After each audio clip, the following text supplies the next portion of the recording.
Chers auditeurs, bonjour. Je suis ravi de vous retrouver dans cet épisode numéro 6 du podcast de Savate et d'épée, le podcast 100% arts martiaux français. Cet épisode constitue le 4e et dernier de l'arc consacré à l'histoire de la boxe française traditionnelle. Et dans l'épisode précédent, nous avions laissé la boxe française à son apogée. Les salles se multipliaient, les assauts faisaient salle comble à la salle Wagram et la salle Valentino. Charles Charlemont venait de terrasser le champion de la marine anglaise d'un coup de pied mémorable devant plusieurs centaines de spectateurs. De même, la presse sportive couvrait les rencontres entre Charlemont et Caceres comme on couvre aujourd'hui un match de championnat de MMA. Et pourtant, nous avions terminé sur une question qui planait comme une ombre sur cet âge d'or. Fallait-il que la boxe française se transforme en répondant aux envies du public, devenant un sport pour survivre, ou devait-elle rester fidèle à elle-même? Sport, le mot est lancé. J'en ai des sueurs et des frissons. Aujourd'hui, dans cet épisode, nous allons répondre à cette question. Et je vous préviens, la réponse est plus nuancée, plus humaine et finalement plus belle que ce qu'on pourrait imaginer. Parce que l'histoire de la boxe française entre 1903 et la fin de la Seconde Guerre mondiale, ce n'est pas simplement l'histoire d'un déclin, c'est aussi l'histoire d'une résistance. Et au cœur de cette résistance, il y a une tension que nous allons suivre pas à pas. D'un côté, ceux qui pensent que la boxe française doit devenir un sport comme les autres, un sport de compétition, un sport de résultat, un sport de spectacle. Et de l'autre, ceux qui pensent que la transformer, c'est la trahir.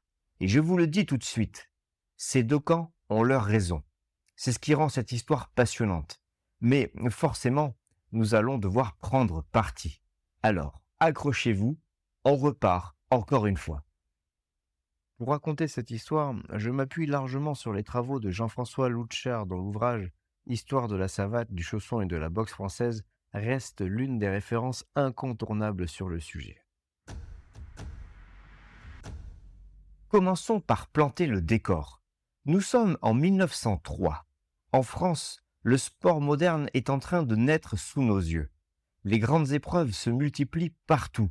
Championnat de lutte, championnat d'automobile, et cette même année, un certain Henri Desgranges lance le premier Tour de France sponsorisé par son journal, le journal Lotto, si souvent cité dans nos podcasts. Le cyclisme devient un phénomène de masse du jour au lendemain. Le sport, en ce début de siècle, c'est un marché, un spectacle, une affaire de journaux et de foules. Et la boxe n'échappe pas à ce mouvement. Depuis la fin du siècle précédent, la boxe anglaise, qu'on appelle la fancy dans les cercles initiés, commence à s'imposer en France. Elle était encore interdite au XIXe siècle, jugée trop violente, trop brutale. Mais les règles du marquis de Queensberry, instaurées dans les championnats au Royaume-Uni à partir de 1891, lui ont donné un cadre plus cohérent. Et ce cadre permet à la fancy de s'étendre rapidement dans le monde. Elle devient, comme l'écrivent les chroniqueurs de l'époque, une révélation aux yeux du public français. Les protagonistes s'épuisent, se marquent physiquement et cherchent le hors-combat. Les sportsmen vantent les qualités de courage et de dépassement de soi que réclame le noble art. Et surtout, c'est un détail qui a son importance, la boxe anglaise est promue par un milieu social favorisé, comme par exemple Franz Reichel, le journaliste au Figaro. Il en est une figure de proue. Il illustre, selon les termes de l'époque, cette grande bourgeoisie dynamique qui anime la première période du sport en France. Ou encore, par exemple, Jacques Liouville, pratiquant passionné de boxe anglaise, qui est le beau-fils du président du conseil Waldeck-Rousseau.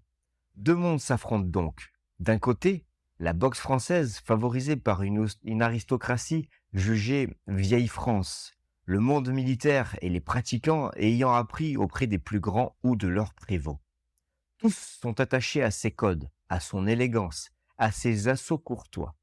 Et de l'autre, on retrouve la boxe anglaise, encouragée par le capitalisme montant, qui veut du spectacle, du résultat et de l'émotion brute. Et peu à peu, Logiquement, face à la demande du public, le noble art va finir par s'imposer. C'est dans ce contexte que naissent en février 1903 les premiers championnats de boxe organisés à Paris sous le patronage du journal Le Vélo, à l'initiative de Paul Rousseau et de Franz Reichel lui-même. Au départ, le projet est ambitieux. On envisage un championnat de boxe française professionnelle, amateur, du monde et de France, ainsi qu'un championnat de boxe anglaise. Les tenants de la boxe française n'ont, semble-t-il, pas de raison de s'inquiéter. Leur discipline est la plus représentée. Elle est la plus connue. Elle est depuis des décennies la pratique pugilistique de référence en France. D'ailleurs, la concurrence semble encore lointaine. L'apparition du jiu-jitsu empiète certes sur la partie autodéfense de la boxe française, mais semble trop étrange, trop exotique pour constituer une vraie menace. Mais voilà, les championnats vont être à l'origine, pour reprendre les mots mêmes de l'époque, d'une véritable révolution dans le domaine pugilistique. Effectivement, dès la mise en place de l'épreuve, la question du règlement est au cœur des discussions. Et ce règlement, quand il est publié, contient une innovation qui va tout changer. Je vous lis l'article 16 tel qu'il a été rédigé pour ces premiers championnats. Je cite, « L'arbitre prononce seul et en dernier ressort. La victoire se décide, premièrement, par l'avantage scientifique, deuxièmement, par l'endurance combative. » Oui, vous avez bien entendu, l'endurance combative. Ce n'est plus seulement la technique qui compte, c'est aussi la capacité à tenir, à encaisser, à continuer. Les 3 premières reprises se jugent donc à l'anglaise, sans compter les touches. Seule la dernière reprise revient au règlement traditionnel de la touche annoncée. Et l'article 15 précise qu'il est, je cite, « défendu de frapper après un coup touché.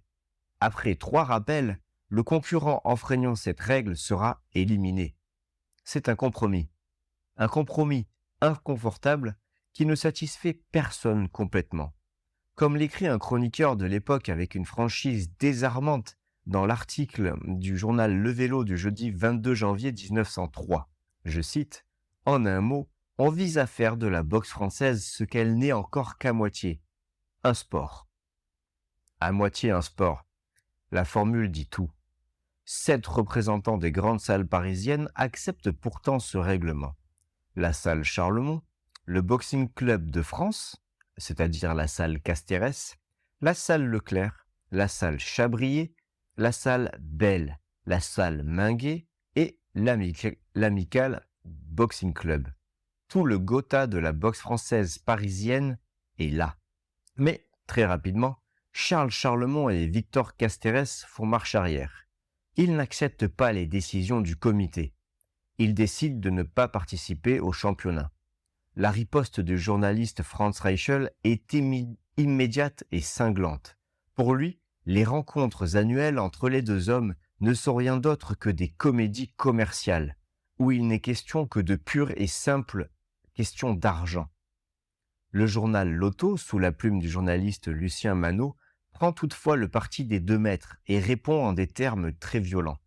La querelle entre journalistes est révélatrice. Et finalement, Reichel finit par s'incliner devant la popularité des maîtres parisiens. Un accord est trouvé. Le 21 février 1903, le championnat du monde entre Castérès et Charlemont fils se réalise enfin, en dehors des championnats officiels. 4 reprises, un jury de 5 membres, et à la tête de ce jury, Joseph Charlemont. Le fils est déclaré champion du monde par 3 voix contre 2. Pour le journal L'Auto, la victoire de Charlemont a été longuement acclamée et ses amis et admirateurs sont venus en grand nombre le féliciter. Mais dans la salle, les réactions ne sont pas unanimes. Je vous lis le commentaire de Montigny du journal Le Vélo. Il est bref, percutant et révélateur. Monsieur Charlemont père proclame son fils champion, non sans quelques vives protestations dans l'assistance. Et les autres, s'écrient non sans raison de nombreux spectateurs. Et Bayle, et Chabrier, et Minguet. Voilà, le public commence à se lasser. Il veut des confrontations avec des résultats incontestables, des champions qui se sont battus contre tous les prétendants, pas contre un seul adversaire, surtout quand le père de l'un est dans le jury. Pendant ce temps, Franz Reichel et Paul Rousseau ne restent pas les bras croisés. Le 3 février 1903, une réunion se tient dans les salons de la rue Meyerbeer. La Fédération française des sociétés de boxe est constituée. Paul Rousseau, rédacteur au journal Le Temps, en est le président. Reichel, rédacteur au journal Le Figaro, en devient le secrétaire. Les initiateurs ont bien fait les choses. 150 membres honoraires constituent la société, parmi lesquels le duc Decazes et le sénateur Charles Humbert. À son enregistrement à la préfecture, la fédération se composerait de 50 sociétés comptant 14 000 membres actifs, dont 2 000 jeunes. Son but déclaré est ambitieux. Il s'agit, je cite, de propager la pratique de la boxe, d'établir des règles uniformes et propres à chacune des 2 écoles de boxe, instituer des tournois réservés aux amateurs et aux professionnels. Mais les 2 sociétés parmi les plus importantes, la boxe française de Charlemont et le Boxing Club de France de Castérès, n'en font pas partie. Charlemont et Castérès jettent même en réponse les bases d'une union amicale des sociétés de boxe et de sport. La guerre est déclarée. D'un côté, l'union avec ses propres règlements. De l'autre, la fédération et ses championnats. Et la fédération n'hésite pas à frapper. Elle interdit même une réunion organisée à la salle Charlemont sans son autorisation. L'heure est à l'épreuve de force entre les 2 écoles rivales. L'une axée sur un style, l'académisme, l'autre sur une certaine violence de l'affrontement. La première soirée officielle des championnats a lieu le mercredi 18 février à la salle Wagram. Tout le Paris sportif est présent. Les journalistes de tous les quotidiens, Charlemont et Castérès eux-mêmes en qualité de spectateurs. La salle est très nombreuse, sans être pleine, si l'on en croit le témoignage de Reichel dans Le Vélo du 19 février 1903. 7 rencontres de boxe française se déroulent pour un seul match de boxe anglaise. Et les comptes rendus sont révélateurs d'une évolution des mentalités. Les chroniqueurs sont sensibles au caractère sévère et acharné des rencontres. Ils admirent la vaillance des combattants, les esquives étonnantes et la virtuosité sont saluées. Mais quelque chose a changé dans le regard du public. Et c'est précisément là que le nouveau règlement révèle ses limites. L'arrêt après avoir touché n'est pas très respecté dans la réalité des combats. Les boxeurs s'emportent. Comment faire pour à la fois s'arrêter et faire preuve d'endurance combative? Les 2 notions sont contradictoires. La transition est douloureuse. Et quand, lors d'une rencontre à égalité, on revient à l'assaut traditionnel à la touche pour départager les 2 boxeurs, le chroniqueur ne peut s'empêcher d'observer, je cite, « La prudence est à l'ordre du jour, paraît-il, car les 2 adversaires attaquent avec une certaine circonspection. Décidément, les rencontres au pointage donnent bien rarement l'occasion d'un joli jeu. » Le Vélo, jeudi 5 mars 1903. La boxe à la touche annoncée est en ce début de siècle perçue comme ennuyeuse par le public et par certains chroniqueurs. Les championnats ont mis à nu une contradiction que la boxe française ne parvient pas à résoudre. Elle ne peut ni se plier aux exigences du spectacle, ni convaincre le public de la valeur de ses codes. Et pendant qu'elle cherche encore sa voie, un adversaire surgit là où personne ne l'attendait. En effet, pendant que la boxe française se débat avec ses championnats et ses règlements contradictoires, un adversaire inattendu entre en scène. Le jiu-jitsu. Cet art martial japonais commence à faire parler de lui en France au début du siècle. Et il s'attaque directement au domaine où la boxe française était jusqu'alors indétrônable, l'autodéfense. L'événement qui popularise le jiu-jitsu en France est la rencontre entre un certain Dubois et un certain Régnier, nom typiquement français, qui l'orthographiera à la japonaise, le petit coquin, en Régnier, R-E accent aigu, N-I-E accent aigu. Si l'on en croit la revue L'Illustration, il nous est rapporté que, dans cette réunion, le professeur Régnier immobilise son adversaire en quelques secondes. Bien sûr, des critiques s'élèvent aussitôt. L'argument le plus utilisé est que Dubois n'est qu'un professeur, pas un professionnel du combat. Et il est vrai que le pratiquant de Jiu-Jitsu n'est pas invincible. Effectivement, Régnier se fait battre un peu plus tard par le lutteur Padubne. Et en 1909, le japonais Matsuda, pratiquant de Jiu-Jitsu, se fait mettre hors combat en quelques secondes par le boxeur Sam McVie. Suite à cette rencontre, d'ailleurs, l'article de l'auto du 1er janvier 1909 pose la question frontalement. Faut-il considérer le Jiu-Jitsu comme une vaste plaisanterie? Mais, mieux encore, la rencontre Régnier-Dubois était très probablement une représentation organisée de toutes pièces entre les deux opposants qui se connaissaient très probablement par l'entremise d'Edmond Desbonnets, père de la culture physique moderne en Occident. Elle avait probablement pour but de mettre la lumière sur le Jiu-Jitsu dans un but publicitaire, aux fins de développer sa pratique et permettre l'ouverture de salles à travers la capitale. Mais peu importe, la rencontre a eu l'effet escompté. Le Jiu-Jitsu est désormais paré des effets les plus fantastiques. Il a vaincu la boxe française. Je vous lis ce qu'en dit un journaliste de l'Éclair du 17 novembre 1905, dans la rubrique Sécurité publique. C'est la main qui, je ne sais par quelle pression sournoise, quel massage perfide, produit une douleur paralysante, neutralisant, hypnotisant pour ainsi dire la résistance. On frôle ici la magie. Et ce n'est pas tout. Toujours selon la revue L'Illustration, le Jiu-Jitsu aurait donné, je cite, aux troupes japonaises leur merveilleuse endurance et leur admirable sobriété. Il est même officiellement enseigné dans la police française, à la préfecture de police de Paris. Face à cela, que peut faire la boxe française? Pour Charles Charlemont et les autres professeurs, le Jiu-Jitsu n'est qu'une mode passagère. Ils le disent, ils le pensent sincèrement. Mais il manque quelque chose d'essentiel. Dans l'art pugilistique français, on ne peut démontrer son savoir dans le domaine de l'autodéfense que par un discours. On raconte que la méthode est efficace. On explique les techniques. On argumente. On ne peut pas en faire la démonstration. Sinon, l'opposant serait blessé ou estropié. Le Jiu-Jitsu, lui, peut pratiquer l'exemple.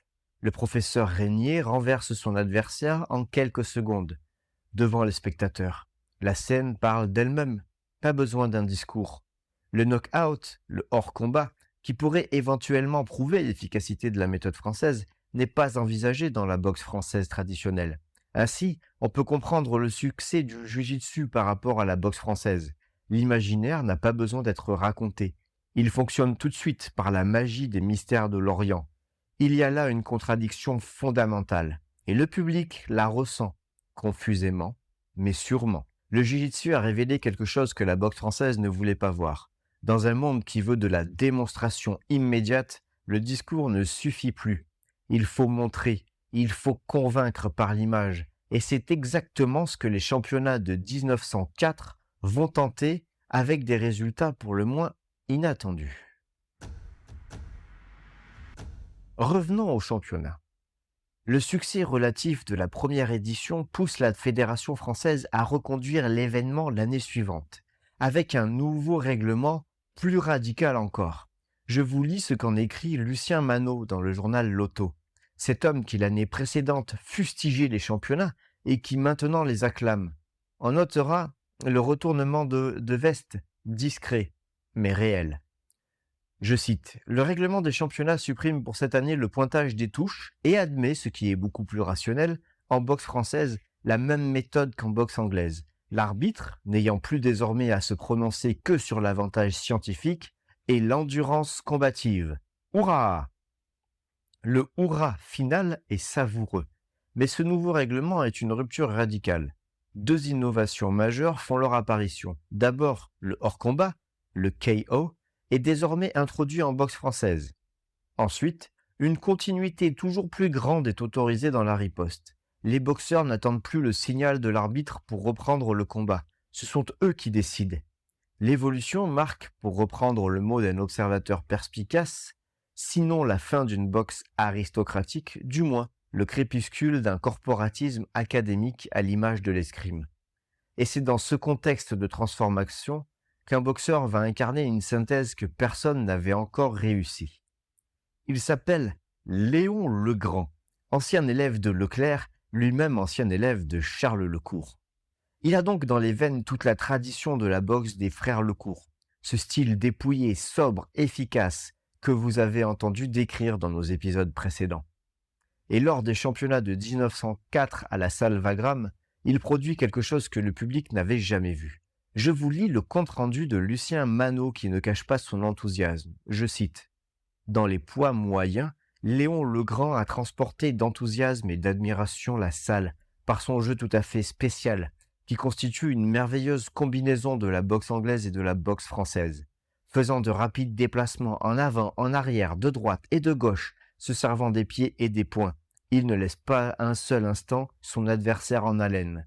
Ce fut pour tous une révélation sensationnelle et qui indique à nos professeurs quel est, pour leur école, l'avenir, la véritable voie pratique à suivre. » Voilà, la voie existe, elle a un nom, Legrand.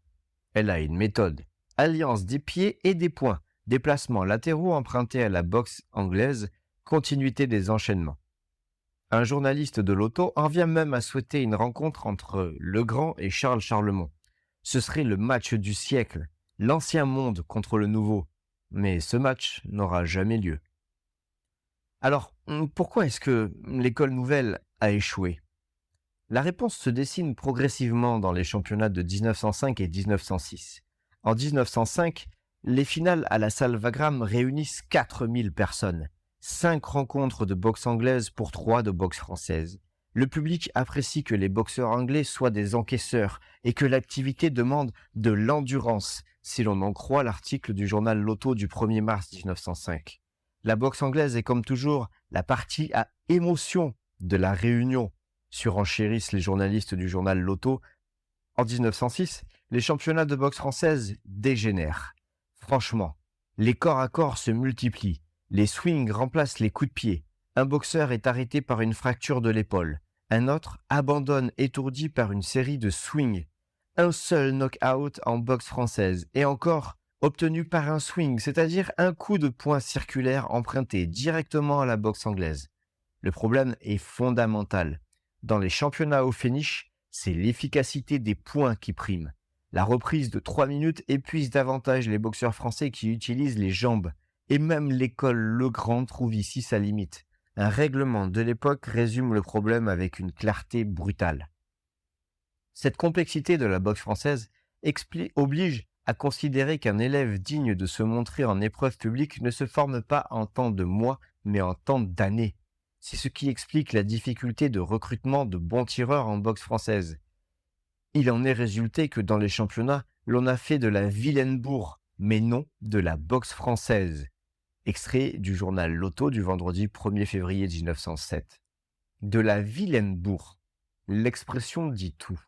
Entre une boxe anglaise qui offre une intensité incomparable avec le hors-combat et les échanges continus et une boxe française de combat brouillonne faute de boxeurs suffisamment formés, le verdict tombe sans appel. L'expérience est concluante, dans le mauvais sens du terme. La boxe française ne peut pas gagner sur le terrain du combat au finish. Elle n'a pas les hommes, elle n'a pas les règles, elle n'a pas le temps de former ses boxeurs assez vite. Alors, la fédération fait ce que font souvent les institutions quand elles échouent. Elle recule, et elle appelle ça un retour aux fondamentaux. Ainsi, face à ce constat d'échec, la fédération opère un retournement spectaculaire en 1907. Un rapport est rédigé par Georges Van Roos, président du Boxing Club de France. Il est remarquable par sa logique et par ses angles morts. Après avoir rappelé que la boxe française constitue un des meilleurs exercices physiques pour la santé, Van Roos développe une argumentation sur l'efficacité de la discipline. Il explique que si les coups de poing sont utilisés préférentiellement en boxe française dans les championnats, c'est parce que la bottine d'assaut ne permet pas une puissance de pénétration aussi importante que la chaussure de ville. Et il ajoute avec une sérénité qui laisse rêveur que les coups de poing font tomber je cite, l'homme à terre sans le blesser et constitue un excellent critérium de force. On se relève au bout de quelques minutes et l'on retourne à ses occupations sans dommage. Voilà la sensibilité à la violence au début de ce XXe siècle. Un coup de poing, c'est presque une poussée. On se relève et on retourne au travail. Le retour à la touche annoncée est décidé. Un nouveau règlement est adopté, les corps à corps sont interdits. Et pour la première fois, c'est l'arbitre seul qui annonce les touches. Les boxeurs n'ont plus à crier « toucher » eux-mêmes. Voilà l'article 14 du nouveau règlement. Je cite, « En aucun cas les tireurs ne devront annoncer qu'ils ont été touchés, cette appréciation étant laissée à l'arbitre seul. » C'est un progrès technique du point de vue du déroulement d'un assaut-spectacle réel, mais c'est aussi pour certains un retour en arrière dans l'esprit, et le public ne veut pas y être réceptif. Les conséquences sont immédiates. Les boxeurs désertent. Les grandes salles s'engagent peu dans les championnats. Seuls quelques représentants de Minguet, Castérès, Leclerc et Bale se présentent. La salle Charlemont brille par son absence. Le public délaisse les réunions. La boxe anglaise, elle, continue sa progression inexorable. En 1908, les chiffres sont éloquents. 120 candidats sont inscrits aux championnats amateurs, 14 pour la CAN, 30 pour la boxe française et 76 pour la boxe anglaise. 30 contre 76. La disproportion parle d'elle-même. En 1910, 30 candidats seulement se disputent les championnats du monde de boxe française en une seule journée. En 1911, la fédération n'organise plus les championnats de boxe française. Ce n'est pas un oubli, c'est un abandon. Et pendant ce temps, que fait Charles Charlemont? Il continue, imperturbable. En 1911, il est littéralement débordé et il a dû s'adjoindre un nouveau prévôt. Il ouvre 2 cours supplémentaires. Sa salle est fréquentée par des sportsmen qui travaillent avec ardeur, avec plaisir et avec joie, dans un souci d'équilibre qu'il serait dangereux de dépasser, sous peine de remettre en cause leur santé, si l'on en croit l'article du journal L'Auto du jeudi 9 février 1911. Charles Charlemont a choisi son camp. Son public ne veut pas de championnat. Son public veut des beaux gestes, de l'élégance et du code. Il insiste sur la différence avec la boxe anglaise. Il cultive la distinction de classe. Il maintient la tradition. En 1913, il lance même des championnats de France amateurs sur sa propre initiative. Mais le public déserte toujours le spectacle qui tranche avec celui des matchs de boxe anglaise. Un observateur de l'époque note que le modèle d'arbitrage hache désagréablement les assauts et coupe l'intérêt. Et les boxeurs les plus doués prennent d'autres chemins, à l'exemple de Georges Carpentier qui s'oriente définitivement vers la boxe anglaise, plus valorisante socialement. En 1911, la fédération abandonne les championnats de boxe française. Et, nous l'avons dit, ce n'est pas un tournant, c'est une capitulation silencieuse. Et dans les années qui suivent, la Grande Guerre va achever ce que les championnats avaient commencé. La Première Guerre mondiale va passer, et elle va emporter avec elle bien plus que des hommes. Dans les tranchées de la Marne, de la Somme et de Verdun, des dizaines de maîtres d'armes et de professeurs de boxe française vont tomber. Avec eux vont disparaître un savoir qui ne s'écrit pas, qui ne se transmet que de corps à corps, de main à main, dans la proximité d'une salle d'armes. Et malgré les nombreux traités, ce n'est pas seulement une génération de combattants qui va s'éteindre, c'est une chaîne de transmission qui va se briser. Et quand la paix va revenir en 1918, la boxe française va se retrouver orpheline d'une partie de ses maîtres les plus aguerris, sans que personne n'ait vraiment mesuré l'étendue de cette perte silencieuse. Quand la guerre s'achève, la boxe française académique va reprendre. Les championnats vont être relancés en 1920, organisés par la Fédération française de boxe. Ils vont se dérouler, toujours semble-t-il, selon le principe de la touche annoncée. Mais entre les deux guerres, la boxe française va connaître ce que l'on pourrait appeler un désarroi tranquille. Effectivement, les cotisations de la Société de boxe française racontent une histoire à elle seule. Elle passe de 123 membres en 1921 à 14 en 1939. Oui, 14 membres, dans une organisation qui, quelques décennies plus tôt, réunissait des milliers de pratiquants dans des salles combles. En 1924, les Jeux olympiques vont se tenir à Paris. Une démonstration de boxe française y sera organisée. On pourrait y voir un signe de vitalité, un retour en force, une reconnaissance internationale. Mais ça serait se tromper, puisque les observateurs de l'époque n'hésitent pas à parler de chant du cygne si l'on se réfère au rapport officiel des Jeux olympiques de 1924.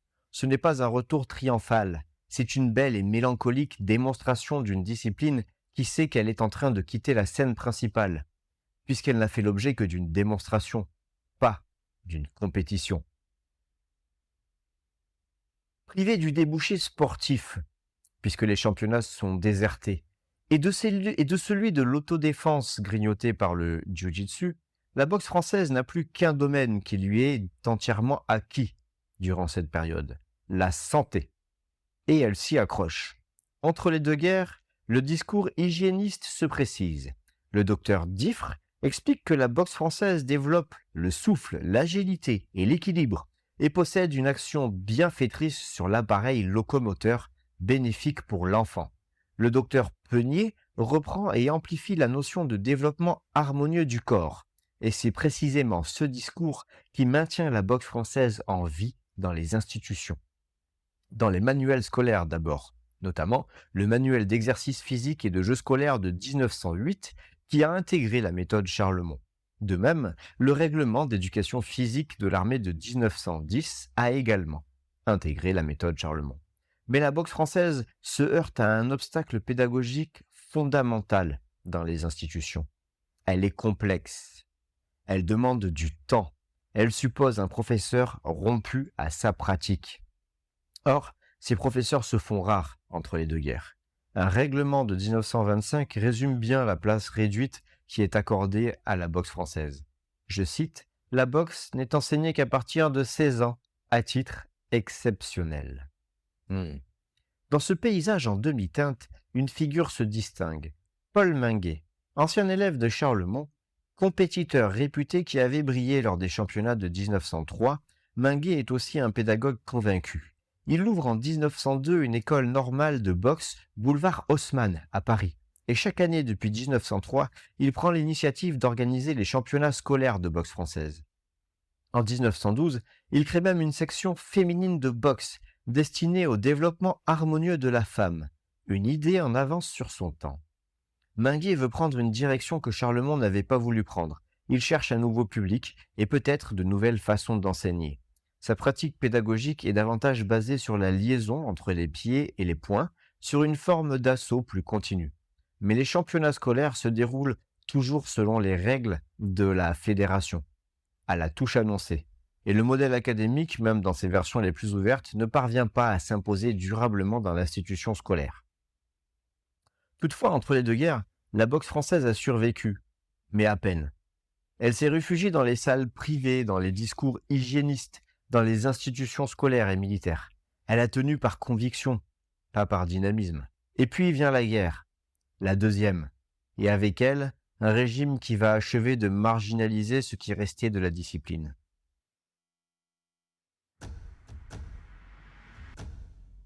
Durant la Seconde Guerre mondiale, la France est occupée, défaite, vaincue. Vichy est aux commandes, et le régime a ses idées en matière de sport et d'éducation physique. La boxe, la vraie, celle qui frappe et encaisse, correspond aux valeurs que Vichy entend promouvoir.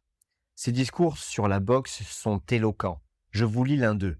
La boxe est vaillante, rude, simple, vertueuse. Elle met en fuite tout ce que nous pouvons avoir en nous de fourbe, de lâche et de malhonnête. On la lit dans les yeux et son action part du cœur. La boxe dont il s'agit ici, c'est la boxe anglaise. Les valeurs véhiculées par la fancy, le courage à l'épreuve des coups, la résistance physique et l'endurance s'opposent parfaitement aux valeurs de la boxe française fondée sur l'échange courtois, l'élégance, la maîtrise de soi et le respect de l'autre. En janvier 1941, une école normale de boxe est créée sur l'initiative du commissariat à l'éducation générale et sportive. Elle est dirigée par deux anciens de la boxe française, Georges Prévost et Louis Alliot. mais sa fonction essentielle est de répandre la boxe anglaise. La boxe française traditionnelle se retrouve réduite à quelques salles parisiennes et quelques cercles de province. Les cotisations de la Société de la boxe française, qui avaient très légèrement augmenté pendant l'occupation, redescendent au même niveau qu'avant-guerre dès la libération. C'est ici que l'histoire devient véritablement belle, parce que dans ces années sombres, une poignée d'hommes continue. Ils ne sont pas nombreux, leurs noms ne disent rien au grand public, mais ils maintiennent la flamme. Le comte Pierre Baruzzi, Georges Prévost, Louis Alliot, Jean Berceau, Jean Aquin à Suresnes, ainsi que quelques salles en province, à Lyon notamment. Ce sont eux qui organisent les démonstrations, qui gardent les salles ouvertes, qui transmettent les techniques durant l'occupation. En 1939, des combats sans décision sont donnés à la salle Wagram sous la présidence de Jean Zay. La même année, une réunion organisée à Paris met en valeur les mérites comparés de la danse et de la boxe française. Une conférence du docteur Peunier, des démonstrations filmées, un assaut effectué par Pierre Baruzzi. En 1941, Alliot et Prévost assurent une démonstration à la Foire de Paris. On pourrait sourire de ces événements modestes, de ces salles à moitié vides, de ces hommes qui s'obstinent, mais ce serait mal les comprendre. Ces hommes savent ce qu'ils font. Ils ne cherchent pas à rivaliser avec les matchs de boxe anglaise qui remplissent les grandes salles. Ils maintiennent une tradition. Ils transmettent un héritage. Ils gardent vivant quelque chose qui, sans eux, aurait disparu dans les plis de l'histoire. Ces hommes, qui ont maintenu la flamme pendant l'occupation, on pourrait les voir comme un bloc uni, animé d'une seule et même conviction. Ce serait trop simple, car parmi eux, il en est un dont le rôle dépasse de loin celui de simple gardien du temple. Un homme dont l'histoire est plus complexe, plus ambiguë et finalement plus révélatrice que celle de n'importe quel autre acteur de cette période. À ce stade, il faut s'arrêter sur une figure que certains analystes ont trop facilement réduite à l'image d'un conservateur obtus ou d'un modernisateur progressiste. Je voudrais la regarder autrement. Le comte Pierre Baruzzi. Sa vie est indissociable de celle de la boxe française. Il en a épousé l'idéal au sens le plus fort du terme, l'idéal aristocratique, celui d'un chef qui guide et qui montre l'exemple. Ses poésies, ses aphorismes, ses prises de position, tout témoigne d'une conviction qui n'est pas de la nostalgie. C'est une vision du monde. Pour Pierre Baruzzi, la boxe française n'est pas une discipline comme une autre. Il a été l'élève de Charles Charlemont, et pour lui, la boxe française est une discipline de civilisation. Ce n'est pas l'adrénaline du match qui l'intéresse, c'est ce que la pratique de la boxe française fait à celui qui la pratique. Ce qu'elle lui apprend sur lui-même, ce qu'elle lui enseigne de la maîtrise, de l'équilibre, du contrôle de soi face à la violence. Et quand il voit les championnats des années 1946-1950 dégénérer en pugilat, sa désapprobation mérite qu'on s'y arrête. Parce qu'elle est souvent mal comprise. Car rappelons-le, c'est Baruzzi lui-même qui en mai 46 reprend et soutient la proposition d'organiser une compétition nationale.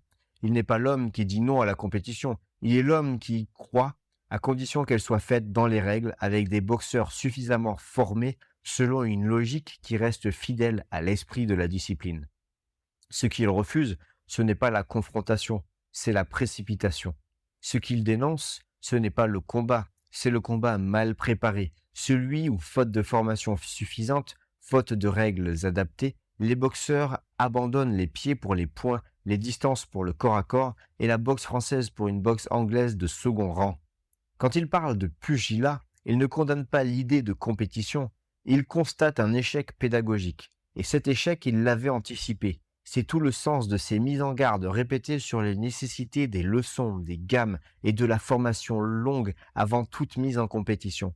Sa désapprobation n'est donc pas celle d'un conservateur qui craint de perdre, c'est celle d'un homme qui voit la discipline à laquelle il a consacré sa vie se dénaturer. Est-il le seul à avoir raison? Non, bien sûr, et nous y reviendrons. Mais il est peut-être l'un des seuls à avoir posé clairement la question que les autres ont esquivée. Qu'est-ce qu'on cherche exactement quand on pratique la boxe française? Est-ce gagner ou est-ce apprendre quelque chose qu'on ne peut pas apprendre ailleurs? Et pourtant, c'est là que le personnage devient vraiment complexe et vraiment intéressant. Baruzzi n'est pas seulement le gardien du temple, il en est aussi paradoxalement, l'un des architectes de la transformation qu'il semblait combattre. Car qui est-il en dehors des salles d'armes? Un industriel, un ingénieur formé à la Sorbonne et aux États-Unis, un dirigeant de grandes entreprises, un militant politique, une figure de l'aristocratie d'affaires parisienne. La boxe française est pour lui une conviction profonde, mais c'est une cause portée par un homme du monde avec tout ce que cela implique de réseau, de légitimité et d'ambition institutionnelle. Et c'est précisément cette stature qui lui permet de faire ce que personne d'autre n'aurait pu faire, tenir la discipline à bout de bras pendant des décennies. Quand la commission de boxe française n'est plus qu'une coquille vide dans les années 30, c'est lui qui la préside. Quand la libération arrive en 44, c'est lui qui la reconstruit. Et en 65, alors qu'il a près de 70 ans, c'est encore lui qui fonde le Comité national de boxe française, l'embryon de ce qui deviendra la Fédération moderne, celle-là même qui organisera les championnats, les catégories de poids, les titres officiels, celle-là même qui transformera définitivement la boxe française en sport de compétition.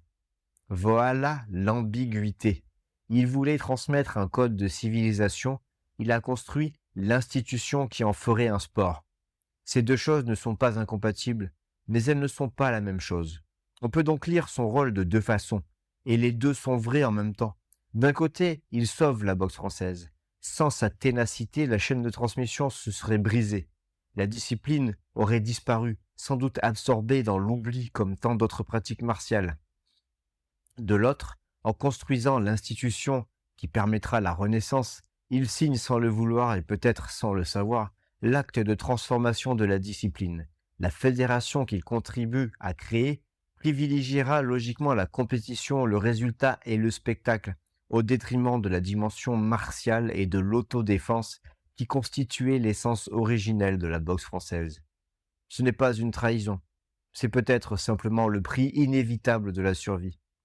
Il résiste pour préserver, et en préservant, il ouvre la porte à ce contre quoi il résistait. C'est le destin des hommes qui maintiennent des flammes dans le vent. Voilà le paradoxe Baruzzi. Un homme qui résiste pour préserver, et qui, en préservant, prépare la transformation qu'il redoute. Mais nous n'en sommes pas encore là. En 44, la libération arrive, et avec elle, une question concrète et urgente. Que reste-t-il exactement de la boxe française? La situation de la boxe française n'est pas brillante à la Libération. Les salles où elle se pratique sont peu nombreuses. Baruzzi lui-même, dans le bulletin de liaison de la boxe française, un petit journal de liaison qu'il rédige et diffuse pour maintenir le contact entre les derniers pratiquants, n'en signale que 3 en 1944 sur la région parisienne. La salle Charlemont, rue des Martyrs, qui tient encore debout malgré la mort de Charles en cette même année 1944. La salle Prévost, du nom de Georges Prévost, l'un des fidèles de la discipline depuis les années 30, et la boxe française suresnoise, héritière directe de la salle Aquin. Cette salle qui, 20 ans plus tôt, avait représenté Suresnes face à l'Académie Charlemont lors de la démonstration de boxe française aux Jeux Olympiques de Paris. D'autres existent en province, mais clairsemées. Le professeur Grumelard reprend ses activités à Boulogne-sur-Mer en 1945. Et à Lyon, Arsal, rattaché au Boxing Club de Lyon, maintient lui aussi une pratique active. La boxe française survit donc, mais uniquement dans le domaine des salles privées, loin des institutions. L'armée, quant à elle, publie en 1947 un manuel de moniteur de sport de combat qui intègre la boxe française dans sa forme Charlemont. On y retrouve notamment l'usage des bras en opposition pour contrebalancer le poids du corps lors de l'exécution d'un coup de pied. Une mention précise tout de même en début de chapitre que les coups de pied dispensés au-dessus de la ceinture relèvent plutôt de la gymnastique et se prêtent peu à une pratique de terrain, à la différence de ceux dispensés en ligne basse. Les techniques de boxe française sont dispensées dans un chapitre propre. Le manuel est également composé d'une section lutte libre, judo et boxe anglaise. Mais il n'y a pas que la boxe française qui se trouve dans un état indigent à cette époque. Les disciplines physiques, d'une manière générale, sont négligées par la politique gouvernementale qui concentre ses efforts sur les besoins vitaux nécessaires à la reconstruction du pays. La boxe française ne peut compter que sur ses adhérents pour se développer. C'est à la fois sa faiblesse et sa chance. Faiblesse, car sans soutien institutionnel, elle ne peut ni recruter ni se structurer à grande échelle. Chance, car livrée à elle-même, elle échappe aussi aux pressions et aux compromis que les institutions imposent toujours. Dès 1946, la boxe française connaît un accroissement important de ses adeptes. Et cet accroissement vient d'où on ne l'attendait pas forcément, des usines.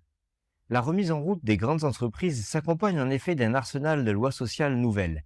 Les ordonnances de 45 et 46 instituent les comités d'entreprise qui ont notamment pour mission d'organiser les activités sportives et culturelles des salariés.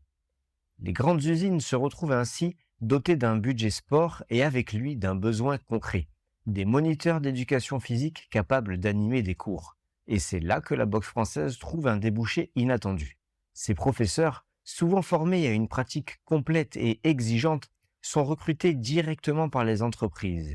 Clément Lyon enseigne aux usines Gnome et Rhône, René Humbert aux usines Renault, Charles Heurbreteau aux usines Caudreau. Ce ne sont pas des salles privées, ce ne sont pas des clubs, ce sont des ateliers, des gymnases d'entreprise, des cours du soir après la chaîne de montage. La boxe française entre dans le monde ouvrier par la petite porte. Et ce n'est pas rien, car ce nouveau public n'est pas celui des salles aristocratiques d'avant-guerre. Il est plus jeune, plus divers, moins attaché au code académique. Il va contribuer lentement, mais sûrement, à transformer de l'intérieur la façon dont la discipline est pratiquée et transmise. Un réseau particulier se développe également dans les salles de judo et de jiu-jitsu. Parmi elles, la salle London, en association avec M. Topin, semble dispenser de la boxe française avec une certaine popularité. London, issu de la méthode Kawaiichi, du judo, laisse sa salle à la disposition de M. Bonnet pour un cours de boxe française en général en dehors du temps imparti à l'entraînement de judo. Le dimanche matin, un entraînement libre pour combattants confirmés mêle judoka et boxeur. Il faut également signaler après 1950 la salle Lafont à Paris. Mais nous y reviendrons. L'augmentation des pratiquants est telle que, le 28 avril 1946, le vice-président de la boxe française suresnoise envisage de demander à la Fédération française de boxe d'autoriser une compétition nationale. La proposition est reprise par Baruzzi le 5 mai à l'occasion de la réunion de la commission de boxe française. Il est décidé d'organiser en octobre la première compétition nationale. Mais le passage à une forme de rencontre compétitive s'avère immédiatement difficile. Le problème est le suivant. Les règles sont celles de la boxe anglaise, mais les tireurs sont formés à la touche annoncée. Ils s'arrêtent donc lorsqu'ils sont touchés. En décembre 1946, à Suresnes, ont lieu les premiers combats jugés à l'anglaise, c'est-à-dire que le hors-combat est autorisé. Les boxeurs le craignent car ils sont habitués à tirer à distance. En janvier 1947, est organisé le premier critérium de France de boxe française à la salle Wagram. La réunion est un échec du point de vue des spectateurs. Il faut attendre 1948 pour que la première compétition publique d'envergure ait lieu réellement. Le 27 mai se déroulent à la salle Wagram les demi-finales et les finales du championnat de Paris. 3 salles seulement sont en finale. La boxe française parisienne, la boxe française suresnoise et le club olympique de Billancourt. Puis, le 31 mai 1949, est organisé le premier championnat de France au cercle Hoche, en 4 fois 2 minutes. La progression en nombre de boxeurs est réelle. Mais la logique compétitive révèle très rapidement ces tensions. À l'occasion de ces championnats, Baruzzi rappelle les qualités traditionnelles nécessaires à acquérir avant de s'engager dans les compétitions. Je cite, « Il est recommandé à tous, en tout cas, de s'attacher à prendre régulièrement des leçons qui sont aux boxeurs ce que sont les gammes aux pianistes. C'est la leçon répétée qui éduque les masses musculaires et les réflexes.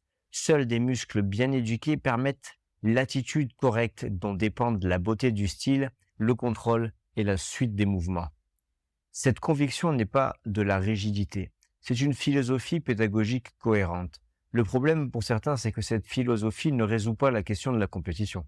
Le combat a sa propre logique, et cette logique est différente. Baruzzi en est conscient, à sa manière. Il l'écrit « Rappelons encore que les combats courtois dénommés assauts sont l'indispensable préparation au couronnement qu'est le combat.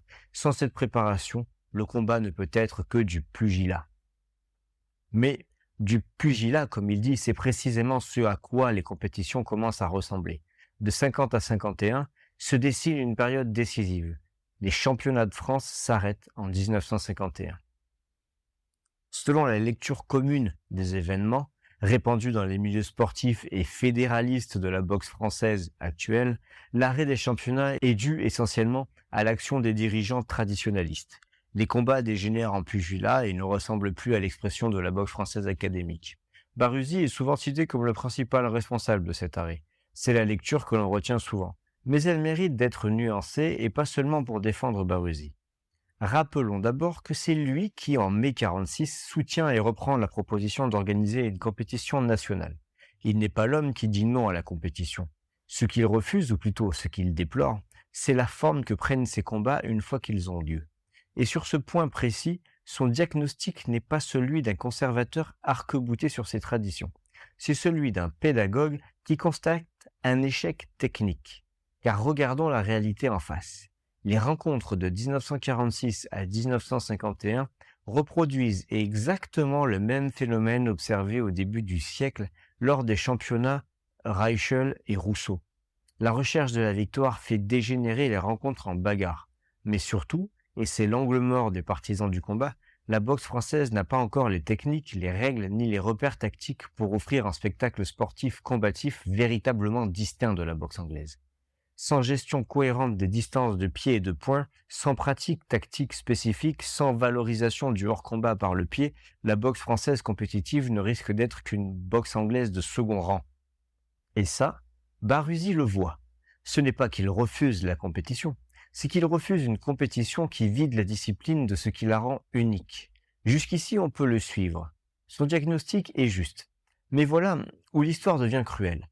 Car en stoppant les championnats faute d'une formule compétitive satisfaisante, Baruzzi ne sauve pas la boxe française martiale. Il reporte simplement l'échéance. Et quand la compétition reviendra, sous la pression du karaté, du judo, des institutions, elle reviendra dans des conditions encore moins favorables à la transmission de l'essence de la discipline. La boxe française n'aura plus les hommes, ni les salles, ni le temps pour construire la formule qu'il appelait de ses voeux. Et c'est lui, en 1965, qui fondera le Comité national de boxe française, l'institution qui ouvrira définitivement la porte à la sportivisation, pardonnez-moi le néologisme, de la boxe française. Lui qui voulait préserver une discipline de civilisation contribue par l'acte même qui sauve la boxe française de la disparition à la transformer en sport de compétition ordinaire. Il a sauvé la boxe française et ce faisant, il a peut-être achevé ce que ses adversaires de 1903 avaient commencé, la transformation d'une pratique guerrière en spectacle sportif. Ce n'est pas une trahison, c'est le paradoxe des hommes qui résistent trop longtemps et qui finissent par capituler dans les termes de l'adversaire.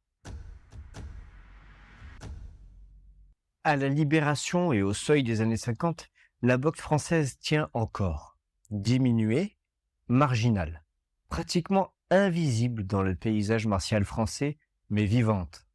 Pourquoi ? La réponse, les analystes de l'époque l'avaient entrevue. La boxe française, lorsqu'elle est pratiquée en représentation, fonctionne selon le modèle de l'échange symbolique. Dans l'assaut à la touche annoncée, chaque coup peut être interprété comme une mort symbolique, puisqu'il faut s'arrêter à chaque fois. On échange une manière de faire, on partage un code. La boxe anglaise, elle, fonctionne sur un imaginaire immédiat, le sang qui coule, le boxeur qui chancelle, un imaginaire qui n'a pas besoin d'être expliqué, qui fonctionne tout de suite, viscéralement. La boxe française demande un discours, elle demande de comprendre les règles, d'apprécier la technique, de partager un langage commun. Elle est belle, élégante en représentation, efficace et peut vous sauver la vie dans la rue. Ce sont ses faiblesses en termes de spectacle de masse, ce sont ses forces en termes de transmission et de cohérence martiale. On ne peut pas vendre un code à n'importe qui, mais ceux qui y adhèrent ne l'abandonnent pas facilement. Et dans ces années de reconstruction entre 1944 et 1950, quelque chose se passe qui n'est pas visible tout de suite.